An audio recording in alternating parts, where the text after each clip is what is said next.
Nahdlatul Ulama mengajarkan kepada kita semua, kepada kader-kadernya, kepada warga-warganya, carilah mukti melalui ngabekti.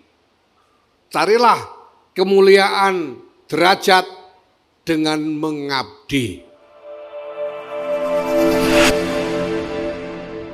Assalamualaikum warahmatullahi wabarakatuh.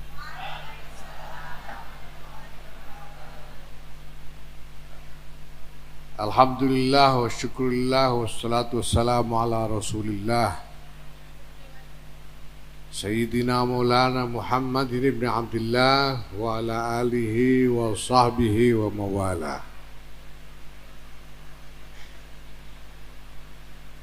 Amma ba'd, yang saya hormati Rektor Universitas Nahdlatul Ulama Blitar, Bapak Profesor Dr. Muhammad Rektor Mukri MAG.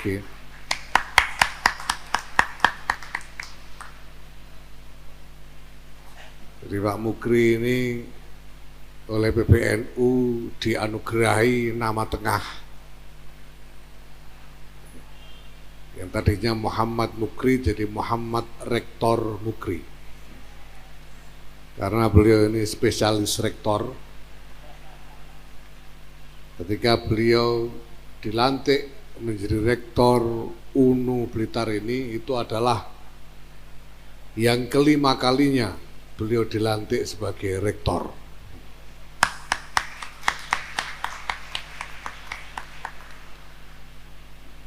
Dan PBNU memang sengaja mengirim Profesor Dr. Muhammad Rektor ini ke Blitar karena kami ingin UNU Blitar ini dapat segera melakukan perbaikan untuk mencapai kemajuan yang signifikan, insya Allah. Dan hari ini kita sudah saksikan salah satu hasilnya setelah sekitar setahun lebih sedikit mendapat sentuhan dari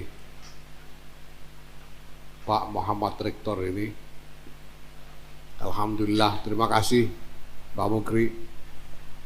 Yang saya hormati sidang Senat Universitas Nahdlatul Ulama Blitar, yang saya hormati para pejabat dari Kementerian Pendidikan dan Kebudayaan yang hadir, para sesepuh dan pimpinan Nahdlatul Ulama yang hadir, yang saya hormati seluruh sivitas akademika Universitas Nahdlatul Ulama Blitar, khususnya adik-adik mahasiswa, dan lebih khusus lagi para wisudawan yang hari ini baru saja menerima pentahbisan sebagai sarjana-sarjana baru lulusan dari Universitas Nahdlatul Ulama Blitar. Alhamdulillah. Bapak Ibu, saudara sekalian, para mahasiswa khususnya yang saya cintai,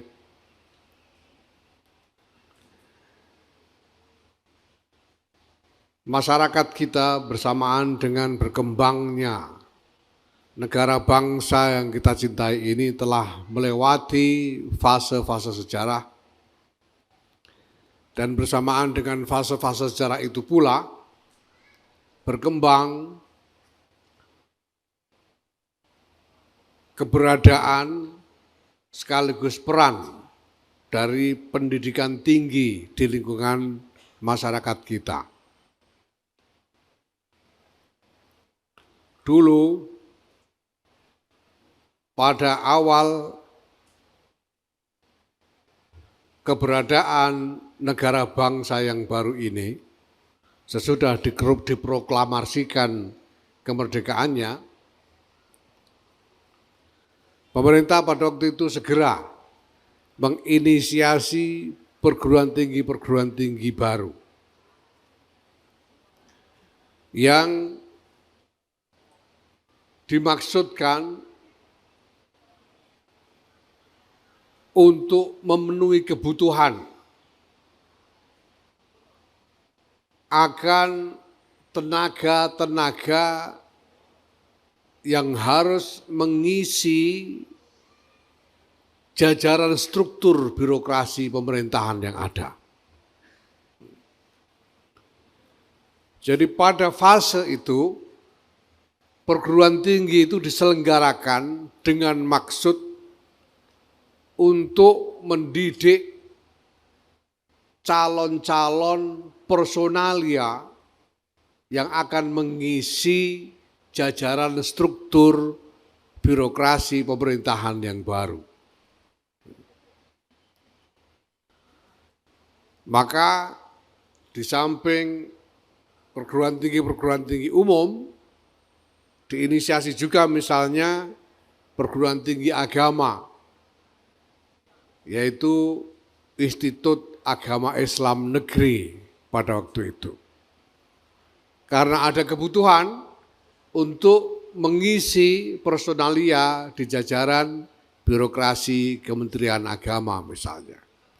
Sama seperti kebutuhan mengisi struktur birokrasi di kementerian-kementerian lainnya.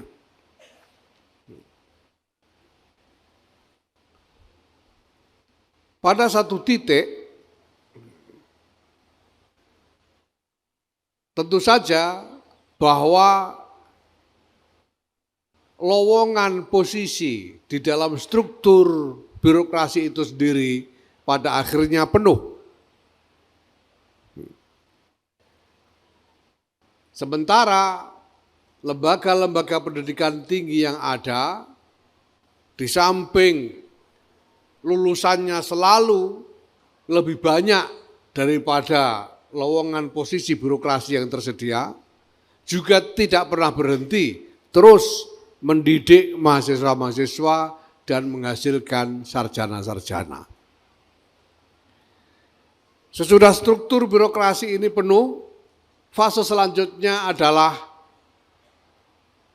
mendidik mahasiswa, mendidik sarjana-sarjana untuk mengisi lowongan-lowongan personalia di dunia industri yang sedang berkembang. Maka dikembangkanlah berbagai macam program studi yang dibutuhkan untuk mengisi lowongan-lowongan atau kebutuhan personalia di dalam dunia industri. Tapi hal yang sama terjadi pada satu titik, lowongan di dalam posisi-posisi di dunia industri itu sendiri juga semakin lama semakin kompetitif. Dengan kata lain bahwa produktivitas perguruan tinggi untuk menghasilkan sarjana-sarjana ini jelas jauh melampaui ruang lapangan kerja yang tersedia untuk para sarjananya nanti. Dan ini adalah keadaan yang sudah cukup lama terjadi di tengah masyarakat kita. Ada sekian banyak sarjana, kalau kita perhatikan statistik, selalu saja prosentase sarjana-sarjana lulusan perguruan tinggi yang memperoleh tempat di dalam lapangan kerja selalu lebih kecil dibanding yang tidak mendapatkan lapangan kerja dari sektor formal yang tersedia. Jadi lapangan kerja ini menjadi semakin lama semakin kompetitif. Lebih-lebih lagi sekarang ini, ya ini kalau saya dianggap menakut-nakuti ya ada benarnya. Saya memang kepengen menakut-nakuti sarjana-sarjana ini. Sekarang ini bahkan dunia industri telah mengembangkan teknologi sedemikian rupa, sehingga di berbagai lapangan tenaga kerja manusia semakin banyak yang digantikan oleh mesin. Bahkan sekarang ada kecerdasan buatan yang bisa menggantikan tugas-tugas manusia di dalam melakukan berbagai macam pekerjaan. Dengan disiplin, dengan presisi yang lebih tinggi, dengan mutu yang lebih bisa diandalkan. Ini menjadikan diskrepansi, jarak antara lulusan perguruan tinggi, antara sarjana-sarjana dengan lapangan kerja yang menjadi tampungan bagi sarjana-sarjana itu menjadi semakin melebar. Nah, maka saya kira relevan apabila hari ini saya lontarkan pertanyaan kepada sarjana-sarjana Universitas Nahdlatul Ulama Blitar yang baru saja diwisuda ini, sesudah ini kalian mau apa? Sesudah ini kalian mau apa?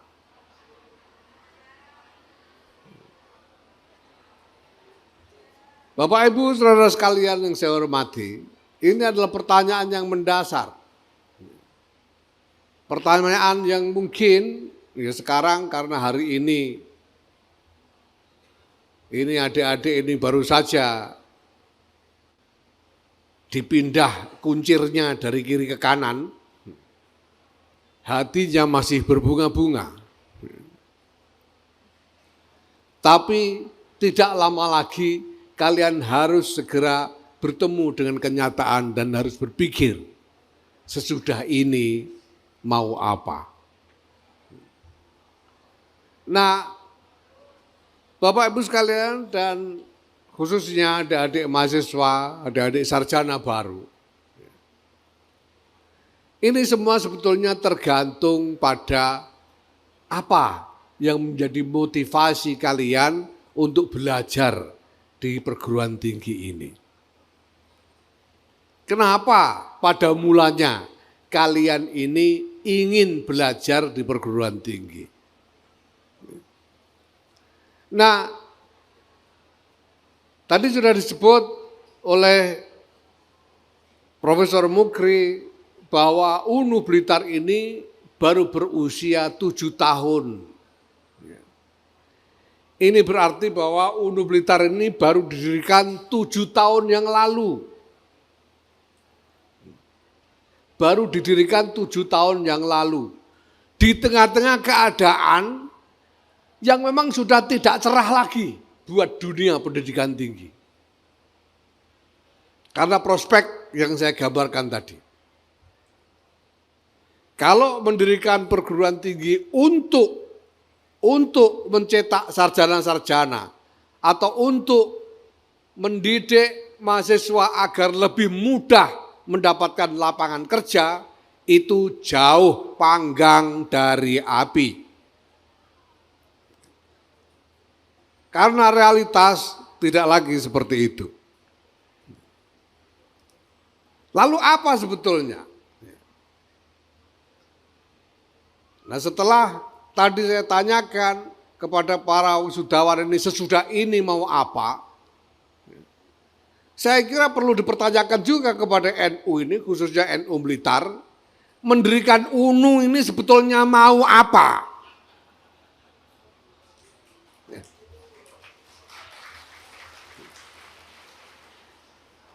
Ya, karena harus dijawab, ini penting sekali untuk Dijawab, supaya bukan hanya urusan kita di dunia ini beres, tapi urusan kita dengan Allah Subhanahu wa Ta'ala juga beres. Nah, Bapak Ibu sekalian yang saya hormati, ya, saya ingin katakan kepada para sarjana baru ini, pertama, kelulusan kalian ini tidak membuktikan apa-apa terkait program studi yang kalian ikuti. Tidak membuktikan bahwa kalian sudah ahli di dalam program studi yang kalian ikuti.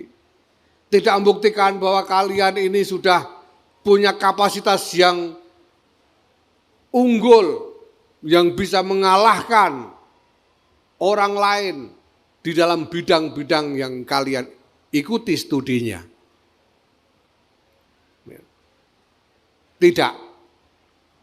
Kelulusan kalian ini hanya membuktikan bahwa kalian selama belajar di UNU Jogja ini, UNU Blitar, di UNU Blitar ini, ya, mungkin 4 tahun di UNU Blitar ini, kalian sudah membuktikan berhasil mengikuti berbagai macam program, berbagai macam kewajiban, dan berhasil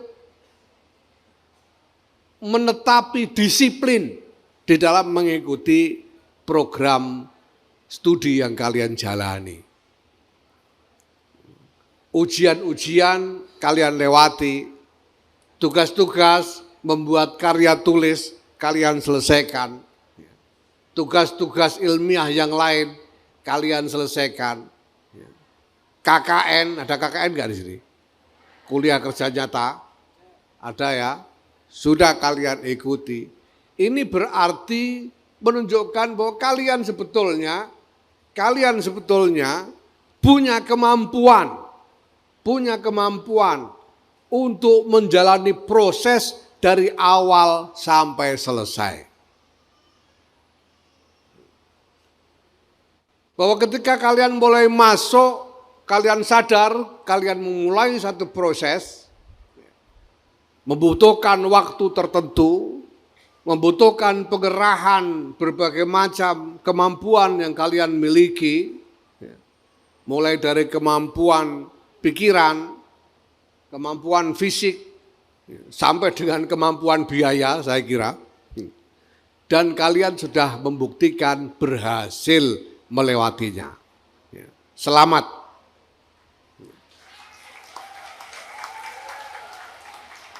Ya, jelas kalian mendapat tambahan ilmu, jelas. Kalian mendapatkan tambahan ilmu dari studi yang kalian jalani di UNU Blitar ini. Walaupun sebetulnya seandainya kalian tidak kuliah di sini, tapi mau belajar sendiri, mungkin kalian juga akan mendapatkan tambahan ilmu yang sama dengan mereka yang belajar di UNU Blitar ini, mungkin. Tapi lebih dari mereka yang belajar di tempat lain atau belajar sendiri, kalian sudah membuktikan bahwa kalian berhasil menjalani satu proses dari awal sampai akhir. Ini penting. Ya. Nah, perlu kalian ketahui bahwa justru kemampuan untuk menjalani proses, kemampuan untuk mengikuti disiplin dari awal sampai akhir itulah sesungguhnya yang paling menjadi pertimbangan dalam berbagai bidang yang akan kalian masuki ke depan. Kalau kalian nanti ini mencari lowongan kerja misalnya, kalian mencari lowongan kerja. Yang pertama kali dihitung oleh pemilik lowongan kerja itu bukan soal program studi kalian, tapi kemampuan kalian berdisiplin menjalani proses dan menyelesaikannya. Itu yang menjadi pertimbangan pertama. Dan itu sudah lama seperti itu. Saya kira sudah menjadi pengetahuan umum bahwa berbagai bidang itu tidak lagi dihitung berdasarkan spesialisasi yang rigid. Kita tahu ada banyak sarjana pertanian menjadi bankir. Sekarang malah ada bankir jadi menteri kesehatan. Ini dia bukan yang jadi bankir, bukan dari fakultas ekonomi. Yang jadi menteri kesehatan bukan dari fakultas kedokteran atau studi kesehatan yang lain. Ya, sarjana sospol jadi menteri agama misalnya. Sarjana teknik jadi menteri ekonomi dan lain sebagainya.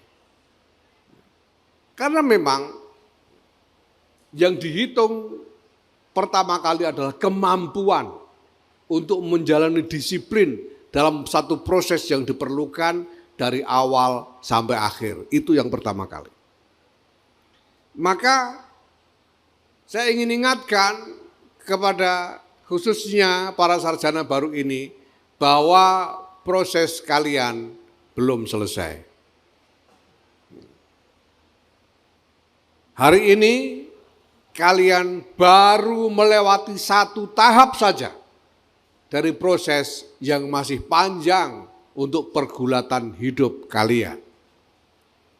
Ke depan nanti akan banyak tantangan yang harus kalian hadapi, akan banyak tuntutan yang harus kalian penuhi, dan kunci dari keberhasilan untuk melewati semua itu adalah ketekunan kalian untuk menjalani proses dan berdisiplin dari awal sampai akhir sehingga kalian memberikan hasil yang nyata. Ini penting. Selanjutnya, Bapak Ibu, saudara-saudara sekalian, untuk apa Nahdlatul Ulama mendirikan perguruan tinggi semacam ini?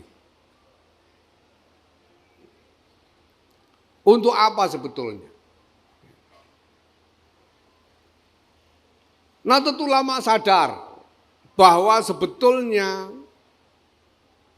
perkembangan masyarakat sedemikian rupa sehingga perguruan tinggi ini bukan lagi menjadi tempat yang bisa diandalkan untuk mencetak tenaga kerja yang akan mengisi lowongan-lowongan kerja, baik di dalam birokrasi pemerintahan maupun di dunia industri. Tapi Nahdlatul Ulama tetap mendirikan perguruan tinggi semacam ini, dan bukan hanya di Blitar ini. Nahdlatul Ulama sebagai perkumpulan, selain UNU Blitar ini, kami juga punya seluruhnya ada 48 UNU, Universitas Nahdlatul Ulama bertebaran di seluruh Indonesia. Dan semuanya usianya masih belum lama. Masih baru paling tua itu sekitar 10 tahun. UNU Blitar itu termasuk agak tua sudah. Karena 7 tahun. Untuk apa Nahdlatul Ulama mendirikan perguruan tinggi semacam ini? Semata-mata untuk membukakan jendela bagi anak-anak kita supaya lebih banyak lagi yang bisa menengok kepada dunia baru yang sedang dimasuki oleh masyarakat seluruhnya ini. Karena kita tahu juga bahwa di dalam realitas lembaga-lembaga pendidikan tinggi, perguruan-perguruan tinggi, universitas-universitas yang dimiliki, didirikan, disediakan oleh pemerintah tidak atau belum mencukupi belum cukup memberikan akses kepada masyarakat luas. Dari sekian banyak yang bisa ditampung, diterima di perguruan tinggi negeri, jauh lebih banyak lagi anak-anak kita yang tidak punya akses ke sana. Maka Nahdlatul Ulama ingin membantu membukakan akses itu untuk masyarakat supaya anak-anak kita ada lebih banyak lagi yang bisa mendapatkan akses menengok jendela masa depan bagi kita semua. Apakah nanti sarjananya dijamin bisa menjadi tenaga kerja yang mengalahkan yang lain? Tidak perlu. Apakah nanti dijamin sarjana UNU Blitar nantinya akan jadi orang-orang kaya semua? Tidak penting. Yang penting kalian semua telah mendapatkan akses untuk melihat masa depan. Kalian sekarang punya bekal untuk memahami apa yang sedang menanti kita di masa depan. Dan kalian sekarang dituntut untuk berpikir apa yang harus dilakukan di dalam mengantisipasi, di dalam menempuh dan berupaya memenangi masa depan. Lebih dari itu, Bapak Ibu sekalian, ini adalah Universitas Nahdlatul Ulama. Didirikan oleh Nahdlatul Ulama. Maka pertama, saya menduga mahasiswa-mahasiswa yang masuk di UNU ini adalah anak-anaknya orang NU. Benar enggak ini?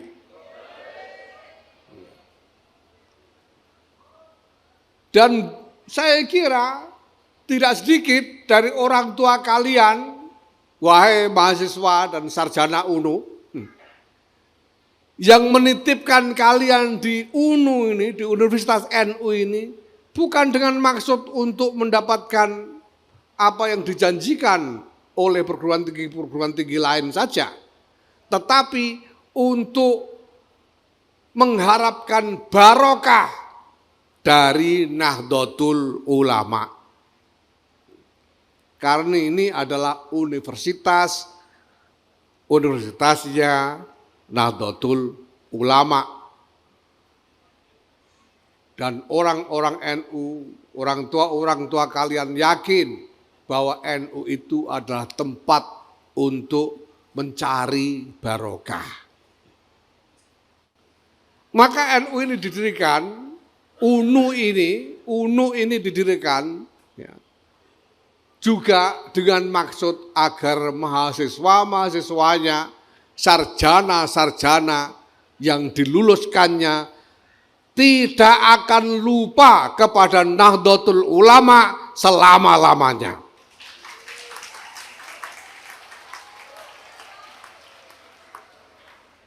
Ya, Nahdlatul Ulama ini adalah tempatnya orang berkhidmah, tempatnya orang mengabdi, tempatnya orang-orang berbakti. Ya, maka saya ingin berpesan kepada para mahasiswa dan sarjana UNU Blitar ini, dimanapun kalian berada nanti, di tempat manapun kalian nanti akan berpijak, saya mohon, saya minta, jangan lupa menyediakan sekurang-kurangnya, sebagian dari diri kalian untuk mengabdi kepada Nahdlatul Ulama.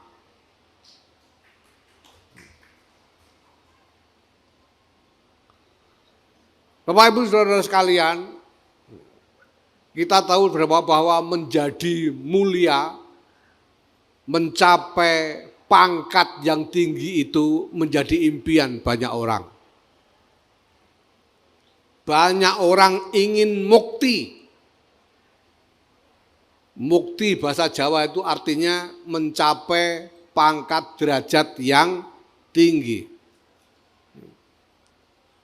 Tapi alangkah sedikitnya orang yang berpikir sesudah mukti mau apa. Bahkan alangkah sedikitnya orang yang berpikir dia ingin mukti dengan cara apa. Nahdlatul Ulama mengajarkan kepada kita semua, kepada kader-kadernya, kepada warga-warganya, carilah mukti melalui ngabekti. Carilah kemuliaan derajat dengan mengabdi. Karena jaminan Allah, apabila kita menolong agama Allah, maka Allah akan menolong kita. Unsurullah yansurkum. Dan para pendiri, para masyayikh Nahdlatul Ulama ini sudah membuat janji-janji yang tandas. Hadratus Syekh Kiai Muhammad Hasyim Asy'ari berpesan dan menjanjikan barang siapa yang mau ikut mengurusi Nahdlatul Ulama, aku akui sebagai santriku, kata beliau. Dan barang siapa menjadi santriku, aku doakan beserta anak turunnya semua, semoga dikaruniai husnul khotimah. Ini janji Hadratus Syekh Kiai Muhammad Hasyim Asy'ari. Ya. Dan husnul khotimah, tidak ada cita-cita yang lebih mulia dari husnul khotimah. Itu kan soal akhirat, soal dunianya gimana, jangan khawatir. Kiai Ridwan Abdullah, salah seorang pendiri Nahdlatul Ulama dan juga pencipta lambang Nahdlatul Ulama, Kiai Ridwan Abdullah, beliau mengatakan, kalau engkau mengabdi kepada Nahdlatul Ulama, jangan pernah khawatir tidak makan, kata beliau. Kalau engkau, dengan kata lain, kalau engkau mengabdi kepada Nahdlatul Ulama, Allah Subhanahu wa taala akan menanggung rezeki kalian. Dan kata Kiai Ridwan, kalau janjiku itu meleset, kata beliau waktu itu, kalau janjiku ini meleset, silakan kalian tagih kepadaku. Kalau aku sudah mati, kalian tagih ke kuburanku, ke batu nisanku, kata Kiai Ridwan Abdullah. Ini adalah jaminan yang penuh keyakinan dari para sesepuh, para pendiri Nahdlatul Ulama. Saya pribadi sangat yakin dengan ini, bukan hanya keyakinan hakul yakin, saya sudah ainul yakin dengan janji ini. Saya sudah tajribah, saya sudah mengalami sendiri. Saya sudah mengalami sendiri. Pak Mukri ini kenal saya sudah sejak lama. Ya. Dan beliau tahu betul, beliau tahu benar dalam perjalanan selama sekian dekade ini, apa yang saya lakukan dan apa yang saya dapatkan. Barang siapa mengabdi kepada Nahdlatul Ulama, Allah akan menanggung rezekinya. Maka kepada para mahasiswa Universitas Nahdlatul Ulama Blitar dan para sarjananya,